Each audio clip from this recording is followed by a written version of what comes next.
muchas gracias. Ya está nuestro invitado de esta noche. Quiero agradecerle al doctor Félix Aranday Cortés, médico cirujano con especialidad en psiquiatría, que nos haya dado la oportunidad de poder platicar con él. Ayer habíamos hecho el compromiso, pero bueno, por ahí se nos complicó la carga de trabajo de nuestro invitado, y le agradecemos que haya aceptado platicar hoy en este esfuerzo informativo en la red estatal de Guardianes de la Noche. Muchas gracias, doctor Aranday. Le saluda a su servidor, Carlos Cota. Buenas noches. Buenas noches, Carlos. Un saludo a todos Sinaloa. Muy amable, doctor. Oiga, pues nos mantiene preocupado, o nos preocupa, pero también nos ocupa. Por eso estamos recurriendo a personas que son estudiosos de la materia, el tema del bullying, que por cierto ya lo trae el gobierno de la República, y en los últimos días se ha dado mucha difusión a este tema. ¿Qué está pasando en los planteles? ¿Qué está pasando con la sociedad? ¿Es cuestión de valores? ¿Es cuestión de qué es cuestión, doctor, lo que está pasando con el bullying? El bullying es un fenómeno que no es nuevo, ya está muy estudiado y ha estado presente constantemente en nuestra cultura, en la cultura latina, en los mexicanos.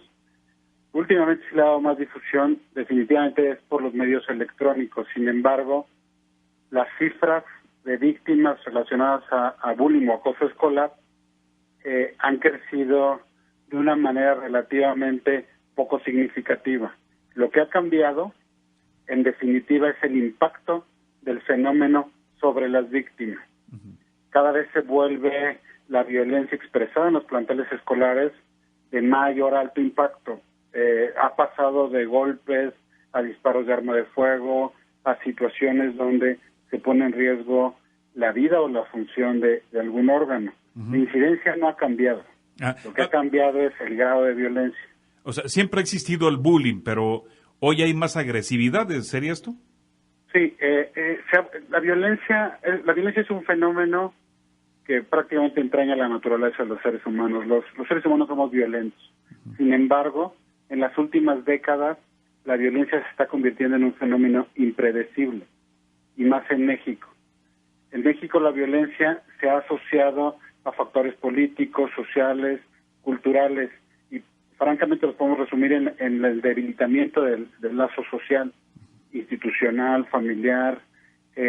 Hay 3 puntos específicos para establecer una situación de bullying. La primera es que sea entre iguales.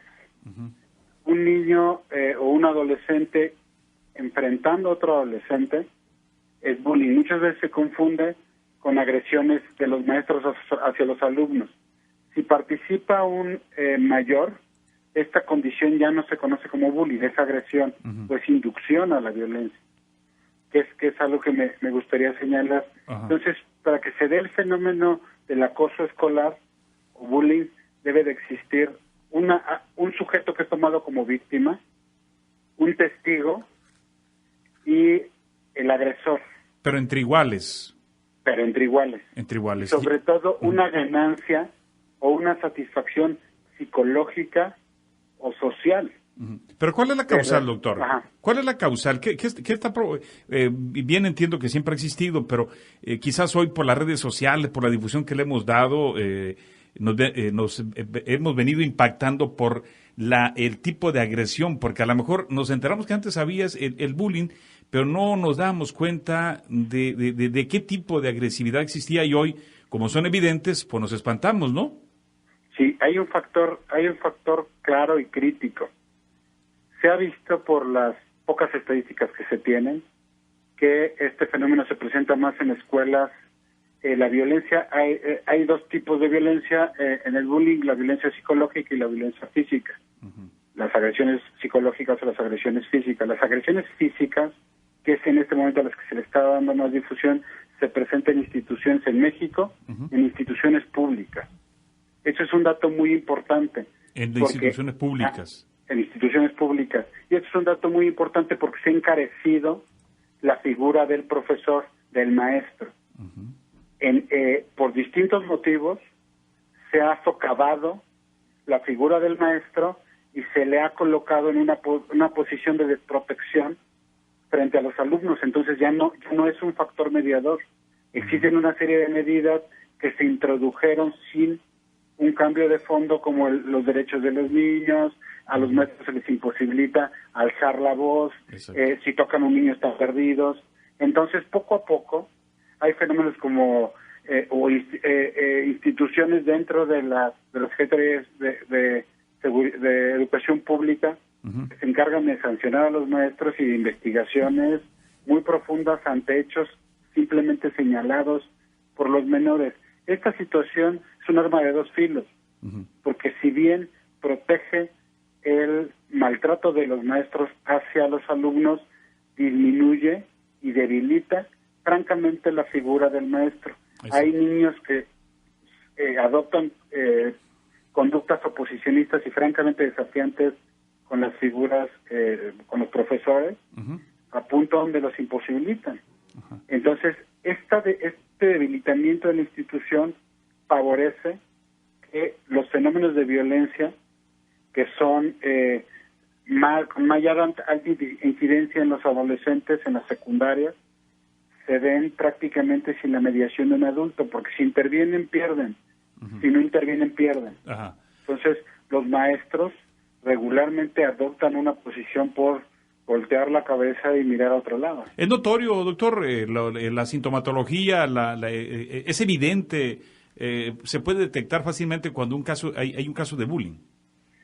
No, es una situación donde desgraciadamente se detecta cuando ya existen complicaciones graves. ¿Hay daños ya? Cuando hay daños. Sí, por ejemplo, de los más graves son intentos de suicidio o francos suicidios al respecto de este tipo de acoso. Se pueden dar episodios de ansiedad, depresión, insomnio, cambios del estado de ánimo, irritabilidad, fenómenos contraagresivos donde las víctimas se asocian entre ellas, que es el menor de los casos, si hacen un refrendo, una situación contraagresiva, reivindicativa, en contra de los agresores. Entonces, es una serie de síntomas que desgraciadamente a nivel de familia no se ven. No se ven porque la familia también es facilitadora de violencia. Entonces, en una dinámica agresiva, como la podemos ver en la televisión, con este tipo de programas, bueno, se me viene a la mente la familia Peluche, donde se tratan con una serie de descalificativos, pues normalizan y se normalizan las conductas agresivas, verbales, que pueden dar al acto. Y cualquier conducta violenta va dirigida a aniquilar al otro. Eso es algo que se tiene que tener claro. Ahora, doctor, ¿hay alguna causa que sea la generalidad de todos estos tipos de casos como que provoquen, que identifiquen al agresor y al agredido? ¿Hay alguna causal desde la familia para poderlos identificar? Primero es la ganancia. Siempre hay una ganancia emocional o social de ejecutar un acto violento. También algo importante es que la frecuencia ya de agresiones entre mujeres que entre hombres prácticamente está 3-2. Por cada 3 actos violentos que ejecutan un varón, 2 los ejecuta una mujer. Por eso están viendo videos de mujeres, de chicas peleándose. Entonces, la situación es la ganancia. Se puede identificar a través de qué gana el ejecutor de la violencia. Y de situaciones donde, si existe violencia de pareja en las familias donde se generan o se gestan los agresores, es una situación fácilmente identificable. El trastorno por déficit de atención también se ha asociado, el trastorno posicionista desafiante, que son trastornos de la conducta del desarrollo, también están asociados. Incluso hay abuso de sustancias en relación a bullying. Sin embargo, el factor común es esta situación donde se pierde, se debilita el lazo social y la relación con la autoridad. Bien, déjeme compartir esta charla, doctor, y empezar a hacer un recorrido por Sinaloa, del norte del estado en Los Mochis. Vamos a ir al sur de Sinaloa, en Mazatlán. Está mi compañero Francisco Chiquete. Estamos platicando con el doctor Félix Aranday Cortés, médico cirujano, especialidad en psiquiatría, sobre el tema del bullying. Chiquete, te escucha el doctor Félix Aranday. Gracias, Carlos. Doctor, buenas noches. Buenas noches. Pues de entrada, doctor, hay una polémica sobre si el bullying es un fenómeno reciente, si es un fenómeno reclasificado, lo que antes era la carrilla, el acoso en las escuelas contra los más débiles. ¿Cómo podemos identificar esto? ¿Es este problema nuevo? ¿Es un reciclado de viejas conductas de abusos? ¿De qué se trata? ¿Ante qué estamos? Es parte del desarrollo humano. El bullying o el acoso es una conducta que está presente en la mayor parte de los mamíferos. Los mamíferos, por ejemplo, hemos visto muchas veces los videos de dos leoncitos cachorros peleándose entre ellos, mordiéndose entre ellos. Esta es una conducta que es parte del desarrollo del ser humano. El punto es que en un momento histórico de prácticamente global de toda la humanidad, ha salido de contexto. Esto se empezó a señalar a partir de las masacres que se dieron en universidades, en instituciones norteamericanas. Lo señalaron. No por el hecho de que el fenómeno fuera nuevo, sino que el acceso a armas, el acceso a la difusión global, señala que la intensidad de la violencia va incrementando, como ha incrementado en la mayor parte de las sociedades.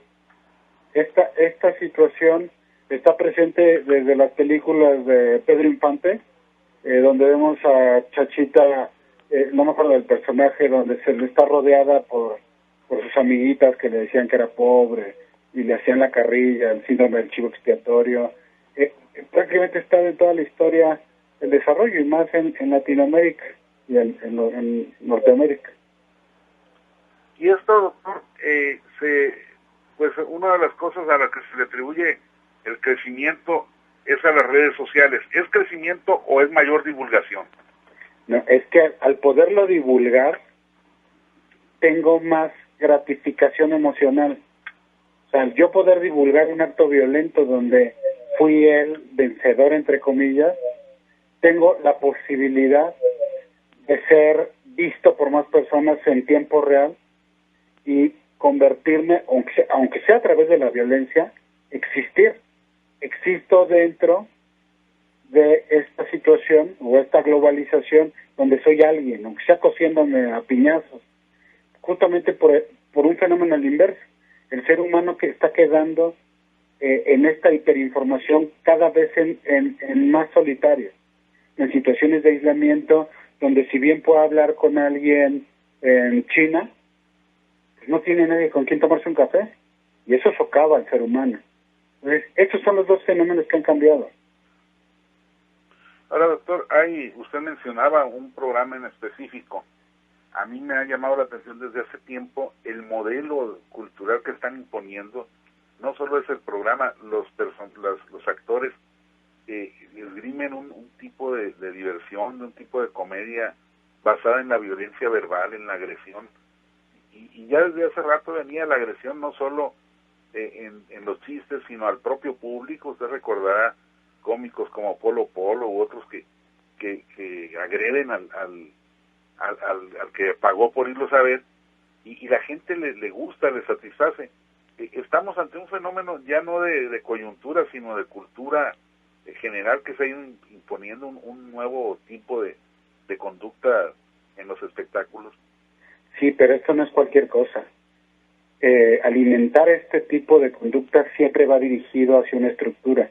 Este programa, La Familia Peluche, va dirigido hacia la familia. Esta situación de Polo Polo va dirigida regularmente hacia la pareja y tiene un impacto. Los programas que se han instaurado en la SEP van directamente a despreciar al maestro, a desprestigiar al maestro y a socavarlo. Lo que no miden o no terminan de calcular es el impacto sobre el tejido social. Cuando debilitamos la figura de un profesor, ponemos en riesgo a nuestros hijos. Cuando en la mesa, por ejemplo, decimos, tu maestro es un ignorante, no le hagas caso a esa vieja loca, denigramos la figura del maestro, decimos son unos haraganes, huevones, no trabajan, nada, están ahí de argüenderos, y el chiquillo lo escucha, lo ponemos en una posición de poder alcanzar a la autoridad. Y en ese momento, cuando llegan los chiquillos bañados de sangre o terminan muertos en los hospitales, es una posición donde esta dinámica lleva a la víctima a una posición también de ganancia. Impacta nuevamente a las instituciones. Todos estos fenómenos no son cualquier cosa, no es cosa sencilla, porque ha tenido impacto durante mucho tiempo sobre nuestras instituciones que protegen a nuestras comunidades. Doctor, sin embargo, hay su planteamiento que a mí me parece muy pertinente. Podría ser contrapunteado con una defensa del autoritarismo que por mucho tiempo prevaleció en las aulas. Es decir, eso de que están socavando al maestro, por desgracia, efectivamente, los maestros muchas veces no tienen ya la formación integral, los valores, la capacidad que se requiere para conducir estos procesos educativos y de convivencia. Totalmente de acuerdo, totalmente claro, pero aún así, eso sigue siendo una responsabilidad del Estado. Totalmente claro. Tanto un fenómeno como el otro sigue siendo una responsabilidad del Estado, porque el Estado en gran medida enajena la educación como un bien constitucional.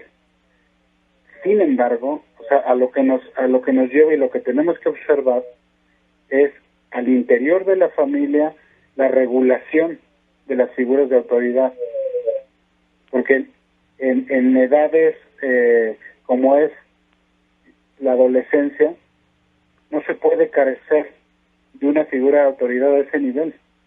Sí estoy diciendo claro, no yéndonos hacia lo macro, sí, hacia lo micro. Claro que sí. Bueno, es que también ahí, doctor, ha habido una transformación. Yo le caricaturizaría de la siguiente forma, aunque no deja de ser, creo, razonable. A nuestra generación le pegaban nuestros padres y nos pegan nuestros hijos. Sí. Creo que nos fuimos al otro extremo, pues, en el manejo de la autoridad. Sí, totalmente claro. Y es justamente cuando las intervenciones exitosas en otros países, por ejemplo en Chile, en Argentina, en algunos lugares de Brasil, han ido a fortalecer a los padres, no intervenir directamente sobre los chicos, sino llevar a los padres a una posibilidad de redireccionar o acotar este tipo de conductas, involucrarlos nuevamente en sociedades de padres de familia, en aquellas es que no es así como descubrir el hilo negro, sino insertar a los padres en la dinámica escolar para que los padres generen ese contrapeso y puedan llevar a la escuela, que al final le pertenece a la comunidad, a un espacio libre de conflicto, o reduciendo el conflicto, porque los seres humanos nunca podemos estar libres de conflicto. Doctor, pero eso es una muy buena medida, ojalá tuviéramos la capacidad de implementarla, pero ¿será suficiente frente a un bombardeo como el de la televisión? Y volvemos otra vez, porque todas las telenovelas, las barras cómicas, las películas incluso están en ese sentido orientadas a darle visos de normalización a ese tipo de relación social. Es que la situación con la televisión es ambivalente, porque al final alguien le enciende. Y aproxima a los sujetos a ella, a sus hijos en este caso. Y justamente también en detrimento de las áreas comunitarias, que es un punto fundamental. Ya no hay este sentido de pertenencia donde pues anteriormente cada vecino lavaba su banqueta y arreglaba el jardín del frente. No, pues ahora estamos en una posición donde esperamos que lo haga el gobierno o el ratero en turno del municipio, y tenemos todo un discurso muy infantil para tratar de responsabilizar al otro. Pero lo grave es que ya estamos desfasados hasta con este análisis, porque bueno, ya la televisión no es que alguien encienda, ya todo el mundo la enciende. Antes era el padre o la madre los que decidían a qué hora se encendía, pero además pero ya estamos ante el otro fenómeno, el del aislamiento de las familias, que en la familia hay unos que tienen cada uno su computadora o su smartphone, y con eso se aíslan y cada quien anda por sus rumbos, y además con acceso a este tipo de mensajes de manera pues incontrolable. Sí, incluso hay estudios muy interesantes que asocian este abuso en los dispositivos móviles con altos niveles de ansiedad, depresión, estrés, conductas abusivas que se ha relacionado con las adicciones, que no tiene que ver porque son conductas compulsivas. Sí, efectivamente, estamos en ese punto donde una de las soluciones es la resistencia. El ser humano tiene la capacidad de resistir a los placeres automáticos, como en definitiva es la televisión, como en definitiva son los medios electrónicos, para dar posibilidad a nuevas formas de relación. Pero sí cree que haya posibilidades reales, profesor, doctor, sí, en esta avalancha que vivimos. Sí, sí las hay. Hay núcleos sociales que lo están logrando. En el Estado de México, en algunas áreas del Distrito Federal, donde se está llevando a los padres de familia a la posibilidad de aprender a leer, porque han llegado a un analfabetismo funcional donde prácticamente no conocen este tipo de situaciones que pueden generar el restablecimiento del lazo, porque es regresar a las situaciones donde hay una pertenencia, donde la comunidad termina favoreciendo al sujeto y el sujeto a la comunidad. Eso es algo que nadie, no sé si estoy claro, pues se han dedicado a cortar, ¿no? Lo que pasa es que hay fenómenos, mire, vamos haciendo el plan de ir al cine. No, ¿qué vamos a hacer si aquí bajamos la película y aquí que la vea cada quien en su computadora? Uh-huh. Y eso es frecuente, ya no es cosa de familias de clase media, también grupos sociales, porque ahorita con el crédito, el teléfono, la tablet, llegan a cualquier lado casi, aunque no haya para comer. Sí, en definitiva no es, por eso uso la palabra resistencia, porque desgraciadamente cuando se llega a una situación donde un miembro de la familia atenta contra su vida, por ejemplo, ayer justamente no les puede contestar por el caso de una chica de 14 años que tuvo un intento suicida, muy letal, derivado de una dinámica violenta tanto en la escuela como dentro de la familia. Cuando desgraciadamente se llega a esa posibilidad, es cuando las personas, las familias, viéndose ante el abismo, se permiten la posibilidad de cambiar. Hay muchas, en definitiva, que tras la pérdida de un ser amado, pues no cambian, ¿no? Entonces, esa es la situación donde al interior de la familia se destruye en el exterior. La naturaleza la naturaleza siempre va a seguir su curso. Y esta pulsión que llevamos, que es la pulsión de muerte, siempre va a terminar a aniquilar a aquellos que no logren resistir a ella y unirse. No es una condena, es una situación natural que se ha visto en especies que se han extinguido. Tienes la capacidad de adaptarte y sobrevivir y hacer un retroceso. Por eso tenemos las cifras que ahorita ya no son tan públicas, pero existen, de miles de muertos al día. Y dentro de esta estrategia también lo normalizamos. Entonces, si es un fenómeno hipercomplejo, no lleva una lógica lineal. O sea, no hay una lógica lineal donde digamos que el acceso a los medios informáticos son lo que provoca el bullying, ¿no? O la violencia de pareja es lo que lleva a un chico a ser agresor, ¿no? O el maltrato infantil, que es algo que se me estaba escabullendo. El maltrato infantil lleva a los chicos a ponerse en la posición de víctima. No, es todo, es un complejo. Pues sí que es complejo, de verdad, doctor. Muchas gracias de mi parte, si nos permite, vamos a continuar este recorrido. Vamos ahora a Guasave con Pablo César Espinosa. Gracias, muchas gracias, Francisco. Doctor, qué gusto saludarlo, buenas noches. Buenas noches. Oiga, doctor, en el sector educativo, los maestros, o sea, el personal educativo, los prefectos en las secundarias, todos están preparados para detectar estas conductas, o sea, las conductas que derivan en acciones, digámoslo así, catalogadas como bullying en los planteles educativos. Sí, o sea, al menos es que tenemos tres realidades. Desgraciadamente México es un país de muchas realidades. Las escuelas están divididas en federales, estatales y municipales. Y hay una división segmentaria, menos aquellas que tienen una estructura federal que les ha llevado a la posibilidad de saber y reconocer.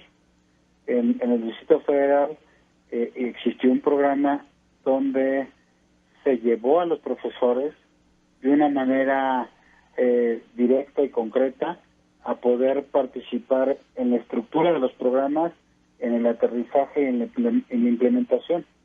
Entonces, sí han existido esfuerzos. Este fue el semillero para llevar el programa a nivel federal. Uno de los resultados que ha tenido este programa ha sido que la violencia muta, que es algo muy específico. Y era una de las cosas con las que iniciaba. Los actos violentos en México están volviendo impredecibles. O sea, ya no es una situación donde se podía identificar al agresor, se le podía cambiar de pupitre, ponerlo hasta adelante, estar constantemente haciéndole señalamientos y llevarlo a la posibilidad de integrarse o al menos acotarlo y vigilarlo. Las cartas de buena y mala conducta, todos estos mecanismos que se utilizaron durante mucho tiempo dejaron de funcionar porque se llevó la violencia fuera de las aulas, que también es otro de los factores en estos videos que se han convertido en videos virales. Gran parte de los fenómenos de violencia son fuera de las aulas. Entonces, los programas que funcionaron llevaron este fenómeno a las calles. Y lo que se ha visto es que prácticamente ya nadie interviene. Las personas ya no paran una pelea. Sacan su teléfono celular y lo graban. Y esto se va a la posibilidad de generar una satisfacción para aquellos que somos testigos. Es un fenómeno que donde funcionó el programa, yo no niego que sigue existiendo este fenómeno en el interior de la escuela, pero eso es una trampa. Eso es nuevamente una trampa que va dirigida a toda una política educativa que se está siguiendo y que va dirigida a socavar ciertas cosas. Ahora, doctor, como padres de familia, o sea, ¿qué hay que decirle a los niños, a las niñas, a los hijos, a los jóvenes? O sea, ¿cuándo? O sea, ¿en qué momento ya es lo que están viviendo al interior de un plantel educativo? Ya es una conducta que se pueda catalogar como bullying y que pueda derivar en un hecho lamentable como lo que hemos visto ya en algunas zonas del país, o sea, la muerte. En el momento donde te sientas lastimado, en ese momento me avisas y yo voy a estar ahí. Yo voy a estar a la salida, yo voy a estar presente. Cuando se te dé una posición donde vas a estar en riesgo, corre. No pasa nada, corre, me vienes, me informas y yo regreso. Cualquier situación que sea vivida como violencia psicológica, porque muchas veces cuestiones como los apodos, sobrenombres, bromas hirientes, la ley del hielo, manoseo, jaloneos, tirones, pellizcos, todas estas situaciones se van normalizando. Estos papelitos mojados con saliva que se avientan, las herbatanas, todo esto es una situación donde tenemos que tener claro que los actos violentos escalan. Pueden empezar en algo insignificativo y si no se frena en ese momento se hace la bola de nieve. Y gran parte de las personas que son víctimas lo avisaron. Se lo avisaron a los padres, a algún adulto significativo o a los maestros. Se los avisaron en momentos tempranos donde recibieron una frase de no seas chillón, lloras como niña, alguna descalificación, porque también es violencia, y se genera algo en las víctimas que se llama desesperanza aprendida. Entonces el sujeto ya no se defiende y sabe que pedir ayuda es inútil. Y entonces soporta. El hecho claro es que debemos de considerar cualquier acto como mínimo, como violento, reportarlo y pararlo en ese momento. Porque cuando ya se está pisando la esfera del cuerpo, como son agresiones físicas, rasguños, eso ya es un fenómeno que sigue un curso hacia la aniquilación. Y desgraciadamente así se presenta. Ahora, eso significa entonces, cuando hay un desentendimiento por parte de los maestros, doctor, significa entonces que pues maestros que ya tienen cierta edad, digámoslo, que ya están en su última década antes de la jubilación, que ven como cuestiones normales todo esto, que pues lo apuntaba hace unos momentos Francisco Chiquete, que antes podría verse como carrilla, como pues la típica llevadera entre los niños. O sea, hoy ya no tienen la manera o ya no están capacitados para catalogar como bullying esas conductas que antes en el pasado se veían como normales. No tiene nada que ver con la edad. Porque se ha visto que, al menos en la dispersión, aquellos a los que son directamente responsabilizados de estas conductas, no existe un patrón. En cuanto a la capacidad de observarlo y reportar, tiene mucho que ver la relación que lleva el profesor con los padres de familia. Y en las situaciones donde o los profesores tienen más de 2 empleos, tienen grupos mayores de 20 alumnos, tienen situaciones socioeconómicas y sociales que afectan el desempeño, entran en algo que se llama síndrome de desgaste o burnout. Un maestro, y bueno, cualquier profesionista que empieza a presentar estos síntomas de desgaste laboral, es posible ignorar estos actos y no tanto normalizarlos, sino prácticamente llevarlos al no lo veo, no me meto, no me interesa. Porque sí hay estos casos donde las escuelas o las instituciones, lejos de parar estas conductas, promueven las conductas violentas al interior.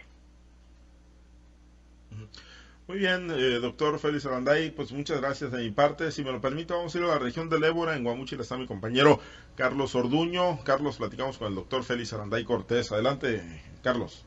Doctor, muy buenas noches. Buenas noches. Doctor, se ha hablado mucho de los maestros, pero ¿cuál es el papel que juegan los padres de familia? Por ahí se decía que padres permisivos son padres que están de alguna manera creando un hijo que va a ejercer violencia, y los padres sobreprotectores son quienes van a crear niños que de alguna manera van a ser los que van a recibir la violencia. ¿Es realidad esto? Como hace rato me pusieron una viñetita o una caricatura, dijo el locutor. Yo les voy a poner una. Gran parte de los padres llegan al consultorio y me dicen, por favor dígale a mi hijo que, por favor dígale porque usted sí le hace caso, es que él no me escucha. Y hay un punto donde yo freno a los papás y digo, a ver, yo soy médico, yo no se lo voy a educar. Yo atiendo signos y síntomas. Y entonces doy un diagnóstico y un tratamiento. Educarlo le toca a usted. Uh-huh. Esa es una situación en la que se ha puesto a las instituciones que aún todavía regulan, en este caso las escuelas, a la televisión también. Es más fácil sentar al chiquillo de 4 o 5 años frente a la televisión para que lo eduque en estos canales donde hay caricaturas las 24 horas, que darnos la posibilidad. Bueno, ya olvídese la televisión. Ahorita actualmente es más fácil botarles el teléfono y decirles, bueno, ahí picoteala y déjame en paz, que ponerse en una posibilidad de una comunicación significativa con nuestros hijos. Esta situación responsabiliza a los padres, porque los lleva también a fenómenos donde es necesario que ambos padres trabajen, porque en definitiva es una realidad social, y que se utilizan las casas e incluso algunos municipios como dormitorio, porque los padres van a trabajar al dormitorio de junto, al municipio de junto, y solamente regresan para dormir. Entonces, en esta situación prácticamente se pierde la comunicación y los chicos son educados por los abuelos. Y se ha hablado incluso de situaciones donde, pues francamente, los chicos son educados por la calle. ¿Esto motiva, doctor, el bullying en la escuela? Sí, el bullying y la mayor parte de los fenómenos. El ausentismo escolar, que es algo que también prácticamente ya no se toca, donde este tipo de dinámicas llevan a los chicos a abandonar las escuelas y entonces se forman lo que antes eran pandillas, ahora son células de cárteles o situaciones ya que van más a lo macro. Porque en algún punto se creyó que la familia era elevada por algo más. Y recordemos que los seres humanos, por lo menos en la Constitución, somos mamíferos, y los mamíferos somos gregarios. Y un mamífero que es segregado de los grupos sociales, aunque sean los primitivos como los homínidos, que son los simios, incluso en este punto, un miembro que es segregado queda en una posibilidad de desprotección. Y en esta posibilidad de no estar protegido es fácil víctima de un depredador. Entonces, la familia que no tiene la fuerza para acoger a sus miembros es una familia donde seguramente va a existir un agresor o una víctima. Entonces, esta situación que se quiere llevar a lo complejo, pues la raíz nuevamente está en la familia, en el debilitamiento que ha sufrido el lazo familiar. Doctor, hay un estudio por ahí de la Organización para la Cooperación y el Desarrollo Económico que dice que son 18 millones los alumnos de primaria y secundaria en México que están sufriendo bullying. Es prácticamente una generación. ¿Cuáles serían las afectaciones a futuro? ¿Qué generación se está creando para el futuro? Estos niños bulleados, como se le dice pues, en algunos casos, ¿cómo va a ser en el futuro cuando sean grandes? Sujetos depresivos, las víctimas, sujetos depresivos, ansiosos, con trastornos de la personalidad, con conductas reivindicativas violentas.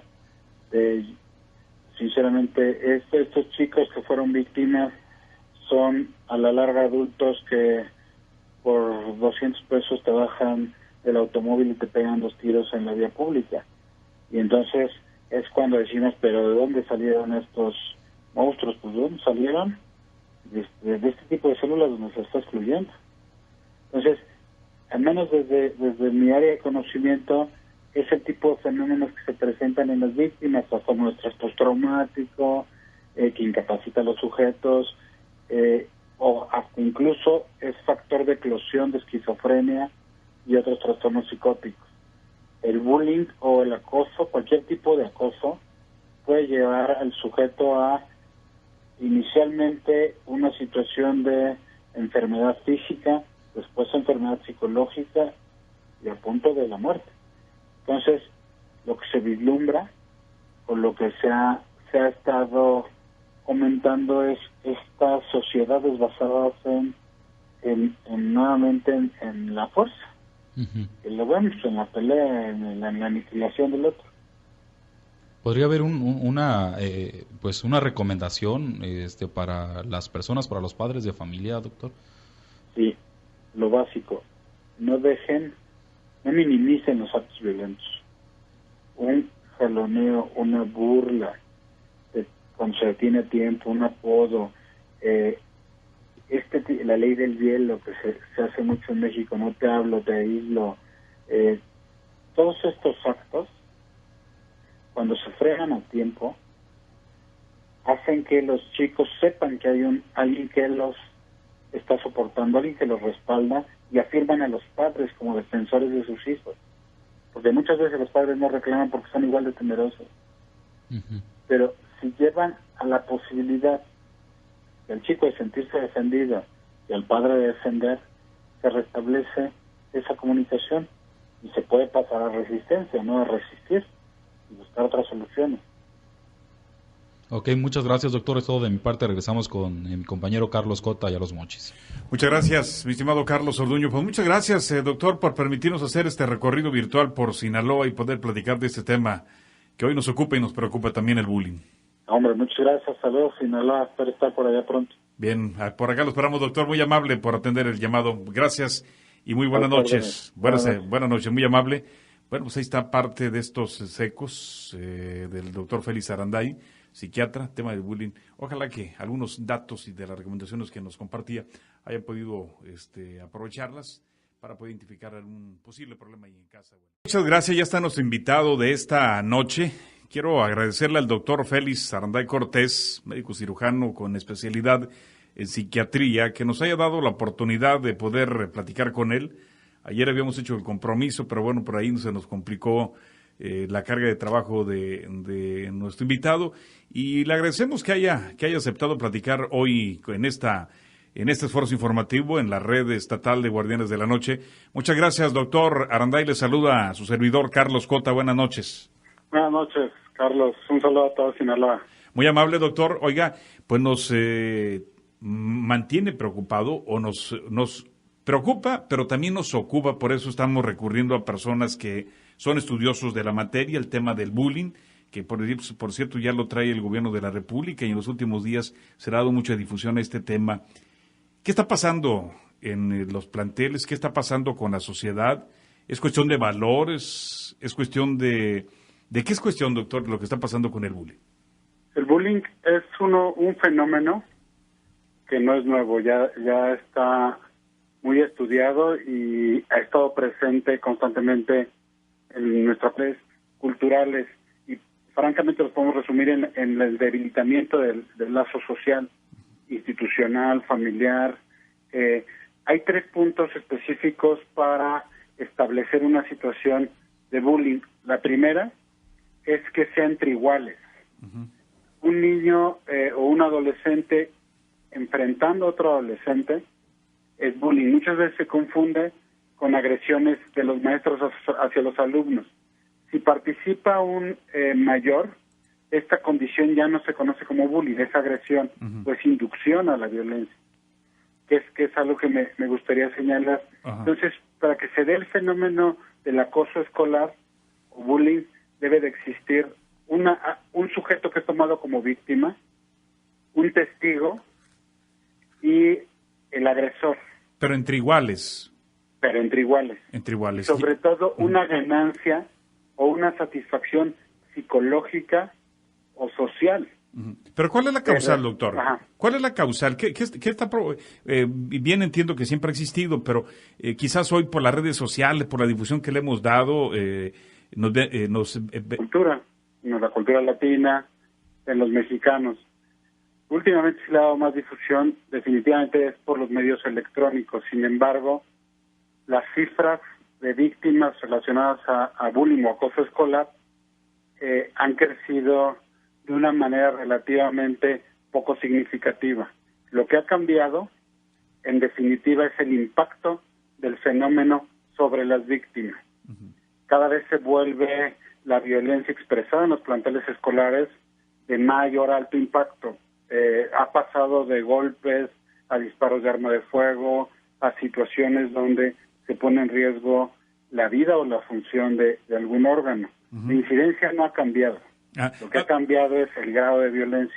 O sea, siempre ha existido el bullying, pero hoy hay más agresividad, ¿sería esto? Sí, la violencia es un fenómeno que prácticamente entraña la naturaleza de los seres humanos. Los seres humanos somos violentos. Uh-huh. Sin embargo, en las últimas décadas, la violencia se está convirtiendo en un fenómeno impredecible, y más en México. En México la violencia se ha asociado a factores políticos, sociales de los niños, a los maestros se les imposibilita alzar la voz, si tocan a un niño están perdidos. Entonces, poco a poco, hay fenómenos como instituciones dentro de las secretarías de educación pública, uh-huh, que se encargan de sancionar a los maestros y de investigaciones muy profundas ante hechos simplemente señalados por los menores. Esta situación es un arma de 2 filos, uh-huh, porque si bien protege el maltrato de los maestros hacia los alumnos, disminuye y debilita francamente la figura del maestro. Eso. Hay niños que adoptan conductas oposicionistas y francamente desafiantes con las figuras, con los profesores, uh-huh, a punto donde los imposibilitan.